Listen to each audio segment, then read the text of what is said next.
Are you a new teacher that needs to speak all day long, either live in the classroom or perhaps on Zoom? To be an effective teacher, you need to be able to hold the attention of your captive audience for many hours every single day. So if you have trouble holding people's attention and keeping the room under your control, then this video is for you. I've been training speakers, coaches, and educators for more than 30 years, and today I'm going to share 3 tips that will help you educate, engage, and inspire your students of any age. Let's go.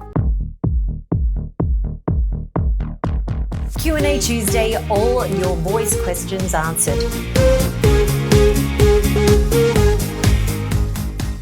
Hi, I'm Elisa James, founder of the Voice of Confidence training programs, and today we dive into some super handy tips to help you become a better educator.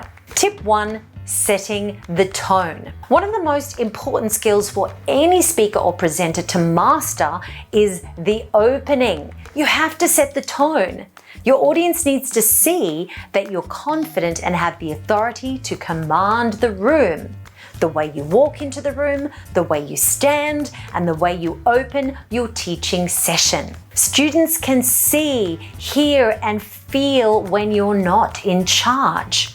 I remember years ago at school, one of my teachers were so ineffective that the kids would throw things and swear at the teacher and be blatantly disrespectful.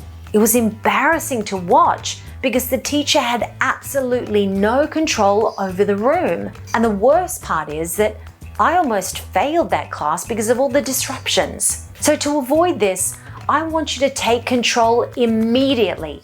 Walk into that room on time and march in with your head held high as though you're on a mission and you have no time to waste.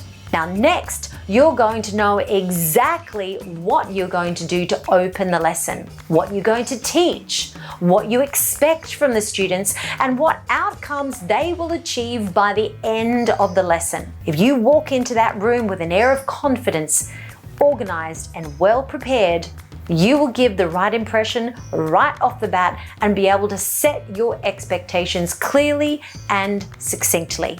Look, it may take a bit of rehearsal to look and sound the way it needs to, but keep at it. You will improve every time. Tip number 2, asking questions the right way. Many speakers and presenters have no idea how to ask an effective question. Have you ever noticed that sometimes when a speaker asks a question, nobody's game to put their hand up? It's not because the audience is defective, it's just that the speaker has not been trained in knowing how to ask a question for maximum engagement. So here are 2 really great ways to ask a question that will ensure the audience, your students, pay more attention and engage with you.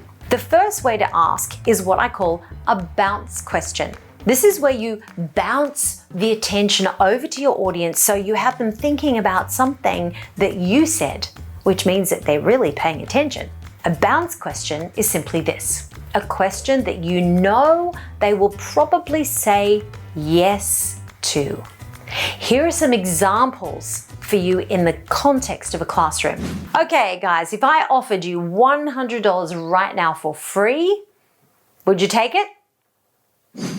Well, that would be an obvious hell yeah, right? For most people, especially kids. And if you nodded, then that's a bounce question that works for you too. Now, this is really super easy to do, but you have to know your audience. You have to know what they want, what they don't want, and all that. So you'll have to think about this a little bit in advance to prepare some bounce questions that you could ask your audience. Now, the second way is almost as good as the first. It's simply this: ask a question that can be answered as yes or no. Here's an example. Did you know that we provide free tutoring after school for those who need some extra help? Who knew that that was an option? Yes.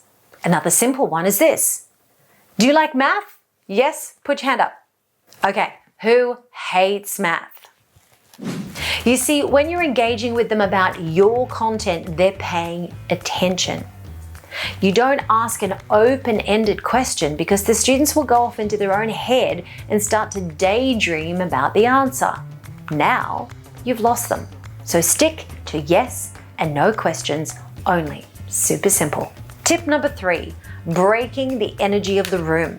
One trick we learn as speakers and presenters is easily transferable to teachers, and it's called breaking the energy of the room. For example, if you're teaching a class that requires a lot of heavy thinking time, you'll need to break up the thinking task with some doing activities. One way is to hold a quick game, or in the world of video, we actually call it a pattern interrupt.